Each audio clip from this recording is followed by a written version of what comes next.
એમાં એમના મેન્યુઅર ચાલવાના નથી. દાખલા તરીકે મનરેગાને કાઢી મૂકી અને વિજી રામજી લાવ્યા. મનરેગામાં ગુજરાત 47 દિવસ રોજગારી આપતું હતું, એ 125 દિવસ ક્યાંથી આપવાનું છે? અને રાજ્ય સરકારો 40% ખર્ચો ક્યાંથી લાવવાની છે?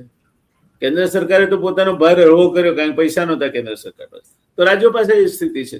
રાજ્યો સેલ્સ ટેક્સ નાખી શકતી નથી હવે, જીએસટી આવી ગયો એટલે ભારતીય અર્થવ્યવસ્થાને કઈ બૂસ્ટ મળે એવી એક પણ દિશા.